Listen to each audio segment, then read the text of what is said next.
Welcome to Eye on the Tigers News. I'm Jacob Frazier. And I'm Melissa Greco, and here's the news we're following for you. A second healthcare worker at Dallas Hospital who provided care for the first Ebola patient diagnosed in U.S. has tested positive for the disease. The Texas Department of State Health Service said Wednesday. The department said in a statement that the worker reported a fever Tuesday and was immediately isolated at the Texas Health Presbyterian Hospital in Dallas. Health officials said that the worker was among those who took care of Thomas Eric Duncan, who was diagnosed with Ebola after coming to the U.S. from Liberia. Duncan died October 8th. West Africa could face up to 10,000 new Ebola cases a week within 2 months, the World Health Organization warned Tuesday, adding that the death rate in the current outbreak has risen to 70%. A director from the WHO gave the grim figures during a news conference in Geneva. Previously, the agency had estimated the Ebola mortality rate at around 50% overall. In contrast, in events such as flu pandemics, the death rate is typically under 2%.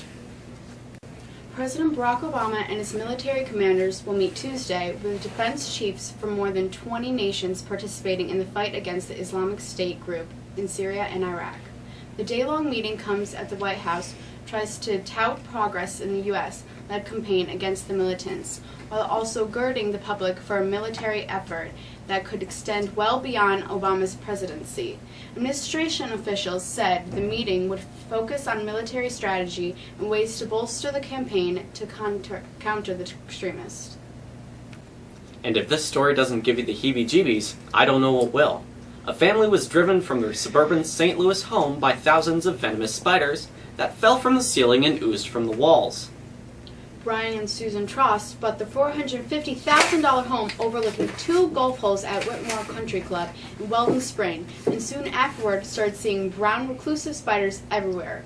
According to the St. Louis Dispatch, once when showering, Susan Trost dodged a spider as it fell from the ceiling and washed down the drain.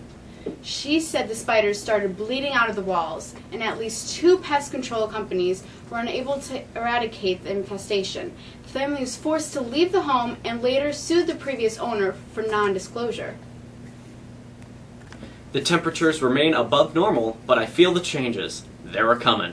Here's Nathaniel with the weather.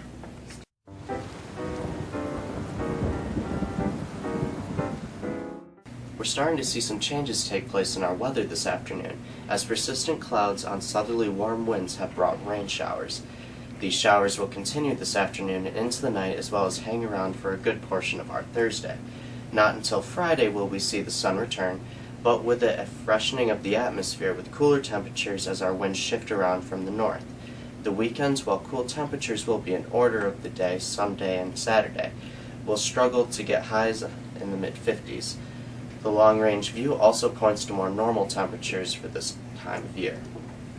There's a lot going on in sports right now. With a quick look, here's Abby Garrett.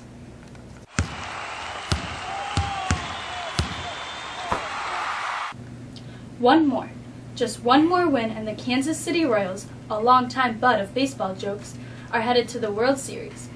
Billy Butler drove in the go-ahead run with a sacrifice fly in the 6th inning, and Royals were on their way to a 2-1 victory over the Baltimore Orioles and a commanding 3-0 lead in their AL Championship Series. Game 4, a potential clincher, is tonight. The Giants exploded for 4 runs in the first inning and then took advantage of some shoddy Cardinals defense in the bottom of the 9th to walk off to a 5-4 win and grab a 2-1 series lead. The 2 teams meet again tonight. Who says you can't come home again? Not Carmelo Anthony. The former Syracuse University star came back to the Carrier Dome last night in a preseason game against the Philadelphia 76ers. Unfortunately for the Sixers and SU fans, they did not get a chance to see Michael Carter-Williams nor Jeremy Grant on the court. Both are recovering from injuries, but are expected to be back soon. Speaking of the NBA, the league is experimenting with the length of its games. The Boston Celtics and Brooklyn Nets will play a 44-minute contest at Barclays Center on October 19th to examine the flow of a shorter game as compared to the standard 48-minute game. The news comes as a bit of a surprise to most followers, since most of the talk has been about the shortening the number of games in a season and not shortening the games themselves. It looks like the calendar's filling up. With a look, here's Emma.